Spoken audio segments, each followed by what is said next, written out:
Welcome everyone. Thank you for attending today. I'm Lieutenant Colonel Burrows. I am the 4th Battalion Commander. It has been my pleasure and my privilege to be Chaplain Mason's Battalion Commander over the last year, and hopefully his Battalion Commander for the next 8 or 9 months or so. That'd be awesome. So I'm going to hit just a little bit of what Colonel Truitt was talking about earlier. The promotion to Major, it's a big deal. It's a really big deal because it's really, as a captain, you kind of sort of foray into organizational leadership from direct leadership, not really, but kind of. As a major, that's literally all you do. You move from being able to influence things through your action with individual people to having to influence through other people. And that's a big step.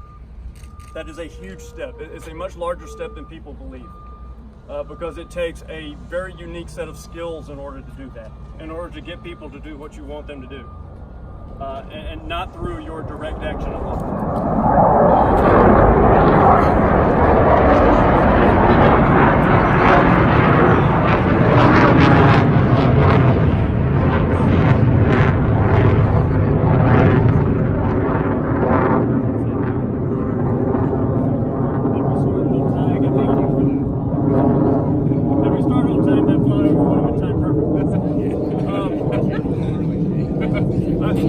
The other thing about moving into the field grade ranks is it's really the first level where your personal energy doesn't necessarily equate to your success.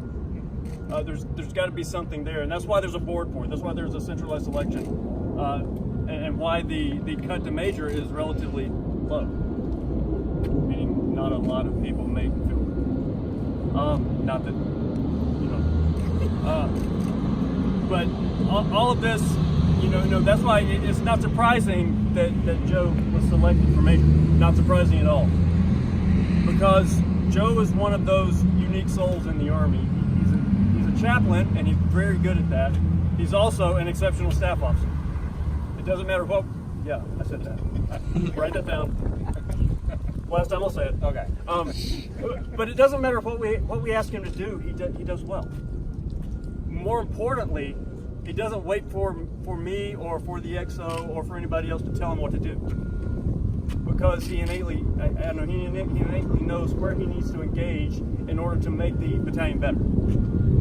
And that's also a unique skill set, not only for a chaplain, but for people in general.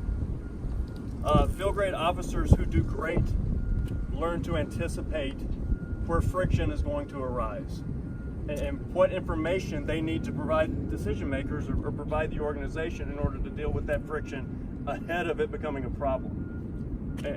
And Joe knows how to do that already. He's going to be a tremendous brigade chaplain, regimental chaplain maybe? I don't know. But you're going to be tremendous at the next level. Now normally I don't bring out the bio cards on things like this.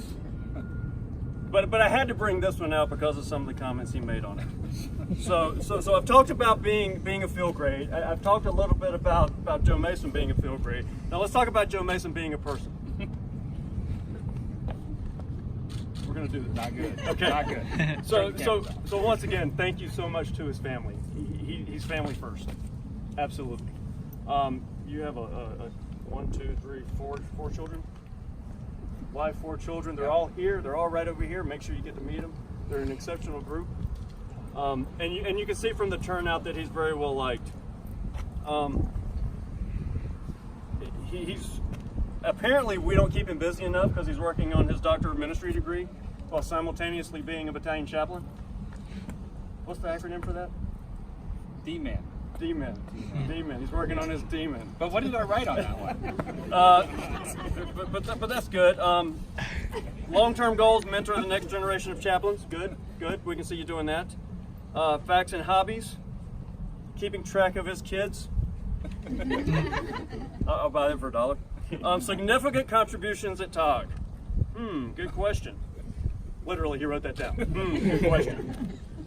Keeping the battalion safe from the BC when he hasn't been home for a while. I appreciate that. or just any other time the BC shows up and he, maybe rolled out of the wrong side of the bed.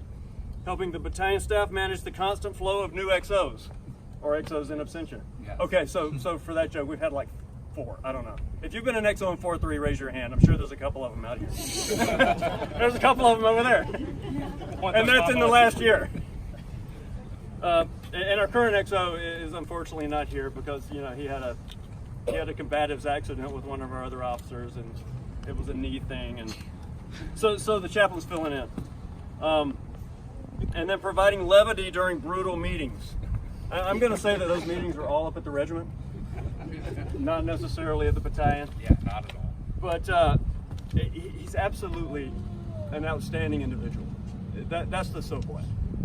He has humor, he has levity, he's intelligent, he's smart, he already understands organizational leadership, and he does an exceptional job at being a soldier, at being a chaplain, at being an officer. And thank you so much for allowing me to stand up here and speak for a little while on your behalf. And thank you so much for allowing me to be a part of this day as we promote you to major. The Army got this one right, and I'm sure they're going to get it right in your next assignment as well. So having said that, if we can call up his family, the S1, all the other people who have a part in this, photographers, we will go ahead and promote you to major. Don't do that yet. Wait till she's done reading, and then you guys will stand there. You just find a spot. There, find a spot. Well, they're going to read the orders, and then you're going to do the shoulder board. All right, photographers in place. Attention orders. The President of the United States has reposed special trust and confidence in the patriotism, valor, fidelity, and abilities of Joseph R. Mason. In view of these qualities and his demonstrated potential for increased responsibility, he is therefore promoted in the United States Army to the rank of Major, effective November 7, 2018. Signed, Mark Espin, Chief Officer Promotions. So Ruby,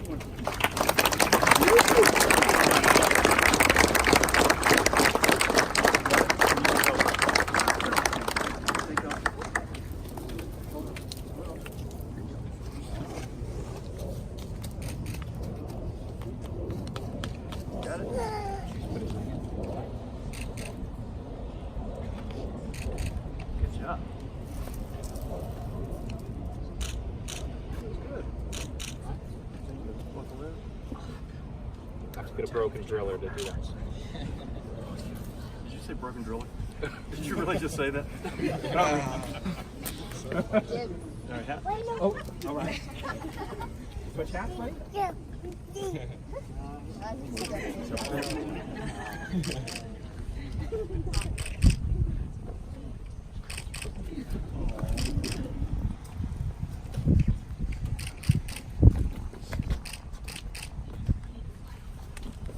All right, another round of applause.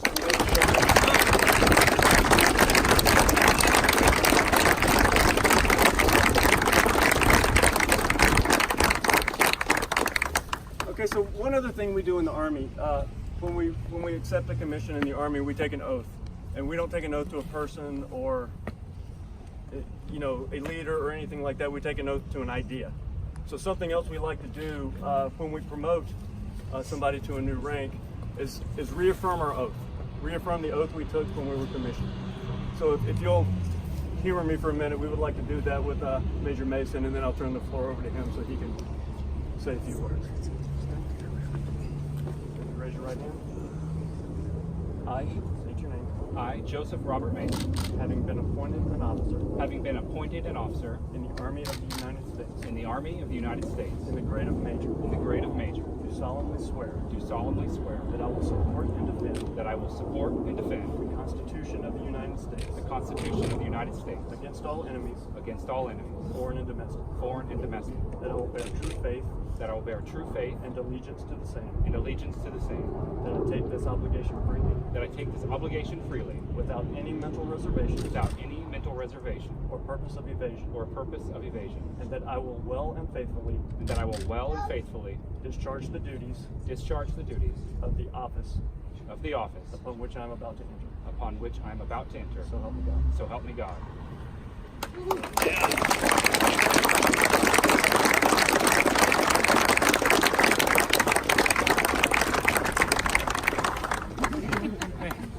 it is humbling to see all of you all here today. The soldiers of the Warrior Battalion, friends and family from across Joint Base Myer-Henderson Hall, my brethren and sisterin from the cemetery, and our family, my family, and our friends that have come to join us today. One of the things that the Army does is it moves us, it picks us all up and moves us from our home, from our support structure, and sets us somewhere that we may not know anyone, or likely don't know anyone. And so that Army family, and then the community that surrounds us, becomes our family. And so each and every one of us are family to each other. Whether it's the civilians that we're in community with, that we go to church with, that we spend our weekends with and have fun and hang out. That's part of it. The people we spend our day with at work is a part of it as well. And so for me, it is absolutely humbling to see you all here. Mentors, peers, and soldiers alike. So I've got a few things because I have been a captain for 12 years. I have made this known to many people. I gripe about it, and I realize there's probably worse things in life than to be a captain for 12 years. Because I was a logistics officer before becoming a chaplain, not just that I got passed over it every year. Even if that were the case, I would make up a story similar to the one I just told you. So, 1 August 2006, I was promoted to captain at Fort Lewis, Washington as a logistics officer. That was 4,481 days ago, according to Google. So in August of 2006, I've got a couple things to share with you all about what have happened over the last 12 years, just to give a bit of a perspective. So 12 years ago, this guy here was 2 years old. This guy was 6 months old, and that's all we had, is my wife and those two. I was in my 20s. I'm now in my 40s. So you could say I was a captain for 3 decades of my life. That'd be overselling it a bit, but that's what chaplains do. We got to embellish the truth a little bit. Our national debt was $8.5 trillion in 2006. It's now $21.5 trillion. You could buy like 13 Apple companies, not Apple like on a cart, but the computer company. You could buy like 13 of them. Steph Curry, who's a 3-time NBA champion, 2-time NBA MVP, was at his freshman orientation at Davidson College, probably trying to figure out who his roommate is and where the chow hall was, still not knowing yet what was ahead of him. The troop surge in Iraq hadn't happened yet, and statistically over 500,000 people joined the Army and have gotten out of the Army, and during their time probably got promoted at least 2 or 3 times during the amount of time that I have not been promoted once. And I have it on good authority that at the beginning of August 2006, a young Max Pappas was retesting night land nav at Fort Benning during IBOLIC. I'm not sure if that's true or not, but you can ask him. He's a good man. Just give him some time. And I'm sure that even during that period of time, there's been a couple new faces at the Fife and Drum Corps, though not a whole lot of new faces at the Fife. I would be interested to know how many people are still here from that period of time. Probably double digits. Anyway, so that is to say that though many things have changed and developed over that time, some things get to stay the same, and we need to hang on to those. Now, during that period of time, there's been some frustration seeing my peers, my logistics peers, promoted, moving beyond. For the officers here, I was year group 03, so they're all like way past getting promoted to major, so they're getting boarded for lieutenant colonel right now. But during that time, there's been some frustration when I think about it from that perspective, but it doesn't take me long to take a deep breath and change my gears and think about the calling I have in my life. So one of the things I appreciate about the Chaplain Corps is that we focus on our calling. Our chief of chaplains, Chaplain Hurley, has said to live the calling is something that he espouses. And for me, that has allowed me to sort through challenges and obstacles that have come up in my life that without knowing the direction I was supposed to go, I would potentially question where I was at and maybe choose a different route because I wasn't sure of what was going to happen. But I had a strong calling and have a strong calling on my life, and that's allowed me to sort through those things. How many of you are 20 or below that are here? Okay. Oh. When I was 20 years old, I would have told you without a doubt that I knew what my calling, my purpose in life was. I was to be a police officer, following my father's footsteps, to get married after college, and to live my life. It was without a doubt that that's what my calling was in life. There was no question in it. So after I met my wife in college, we got married, and I got hired on as a police officer right after I graduated from high school, or right from college. For me, that was a very confirming event, and I knew, wow, I'm living my calling, I'm doing what I'm supposed to do. Well, it took me failing at that, failing at the thing that I thought I was supposed to do, going through that crisis of identity of, wow, what now? So I joined the Army, right? That's what we do when we try to find ourselves. Many of us have stories of maybe broken dreams or of, I don't know, avoiding jail, again, fife and drum corps, I don't know. That we all have different paths to get here into the Army. And for me, this ended up being the calling I was supposed to live out. Though it was not the reason I joined, during that time, on a dusty fob in Iraq in 2004, I had an undeniable calling to ministry and to the chaplaincy that allowed me to push through the shortcomings, to push through the failed dreams that I realized were my own dreams and not God's larger vision for my life. And it's given me a clarity of purpose moving forward. And so I say that to encourage you, those of you who are in your early 20s. If I was in your shoes, I would be confident in knowing what I was supposed to do, but then find out a couple years later that wasn't at all what I was supposed to do. So keep your eyes open to those things, those opportunities that come your way, those passions and those gifts within you, and don't be afraid to step out and use those gifts. And if you need help understanding that, you have a loving chaplain that's willing to come and see you, or you can call the on-call chaplain and they will help you out as well. They'll probably be one of the cemetery chaplains. So, but with that in perspective, the humbling thing is to see the people that I have served with along the way. So I am fortunate to have my first chaplain assistant here with me, Chandler Wolf, and his wife Michelle, that we served together at Fort Lewis, deployed together, and where we were also with Colonel Garkey as well on the same FOB, living the life, FOB Apache. And a very formidable time in my life. And so thankful for people like you to help get me straightened up as a chaplain and figure out the do's and don'ts along the way. But sir, it's an honor for me to have you here today, but to also to have served with you during that time. It was very formidable. We ran into some hard times and challenging situations, and we all developed as leaders during that. So it's an honor for you to be here today.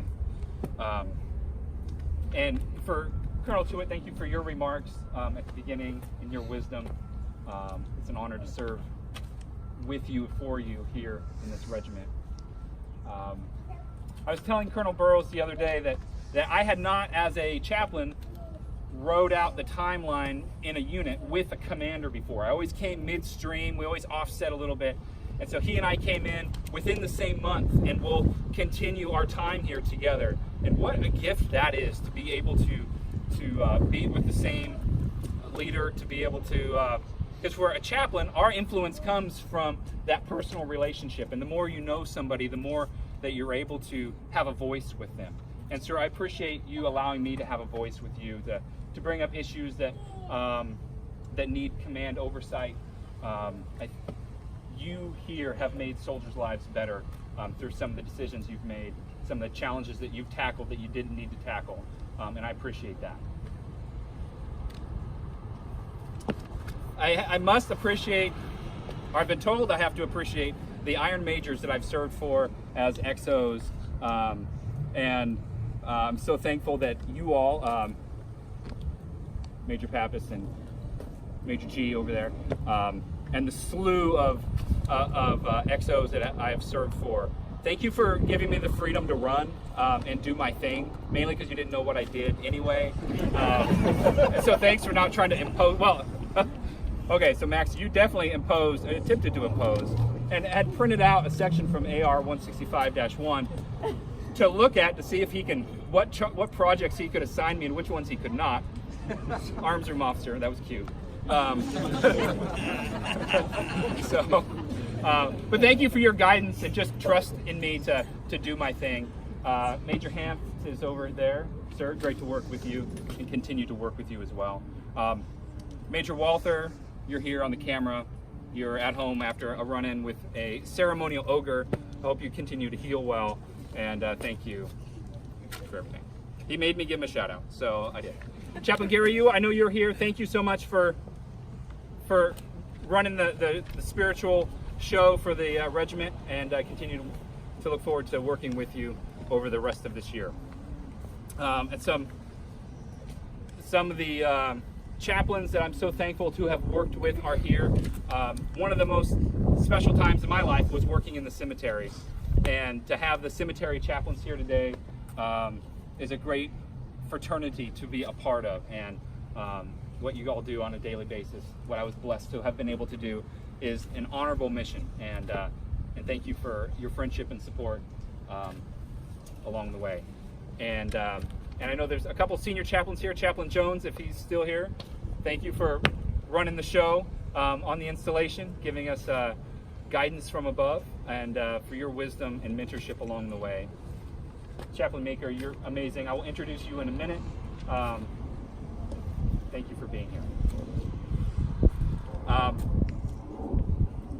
Fellow staff members, you guys are awesome. Thank you for welcoming me in as one of your own. The chaplain sometimes is a misfit on a Army staff because we're like way older than everyone else, and we're not as cool as you guys. So thank you for welcoming me. You all are a talented group that it is an honor to serve with.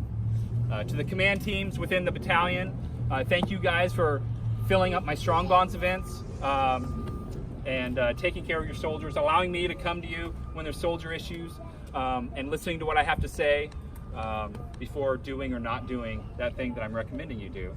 But I appreciate every one of you have opened the door to me and have said and have been open to receive whatever information I have. We would be nowhere if we didn't have our family. And so, as I introduced earlier, I have an amazing family that continues to grow all the time, and they are what give purpose and meaning to my life. And my beautiful wife Candace, that we've been together since who knows when, 2000. Got married in 2001. You do the math, whatever. It's like 17 years, 18 years, whatever. So 17. I've got to like buy her flowers or something. You are so amazing. When we got married, the vision was to stay home in Oregon and do the cop thing, and life happened, and we ended up across the country. And it wasn't what you signed up for, but you were always eager to join, and so thank you. I just love you so much, and I love you too. And so back home in the land of milk and honey, or as we call it, Oregon, realizing that that's where the rest of my people are at, and the cost of this Army adventure is most notably paid in that cost to our relationships from our loved ones that we're separated from. It takes a toll on missed weddings and birthdays and all sorts of holiday events. And so I want to thank them for their support, their continued support, and wish they could be here today. but they can't, and so they're here on the Facebook machine, and look forward to seeing them over the holiday season and celebrating Christmas with them. And so I just want to wrap my part up, which I know you're all like dying for.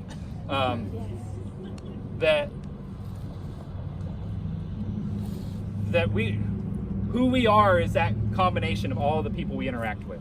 Whether it's the amazing support people on this installation, like Carla Moss and Miss Mildred, or our family and friends, the people we work with.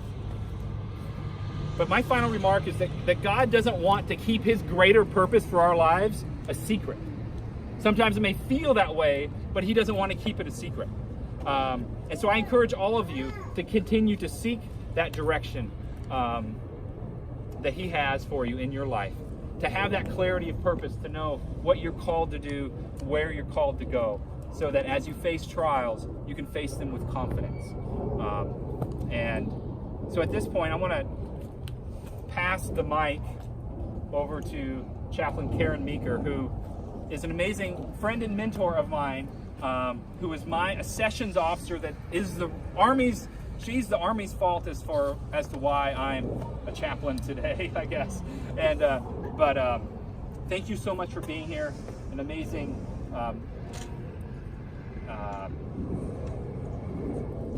trying to narrow down the words, but just an illustration of what the chaplain corps should look like in the way you approach issues, the advice you give, the mentorship you give, and I am blessed to have you as a part of my life. So if you have a few words and close us in a word of prayer, that would be amazing. Well, let me first say congratulations. The oak leaves look great, and thank you for answering the call. As those oak leaves should probably be silver at this point, but you've made sacrifices, and you were faithful to God's call on your life, and served these 12 years as a captain. So thank you for that. The Army has benefited from it. Our nation has benefited from it. And my prayer is that the Lord will keep you in the ranks, and that many more soldiers and their families will be taken care of, their eternal well-being taken care of. So thank you for your faithfulness.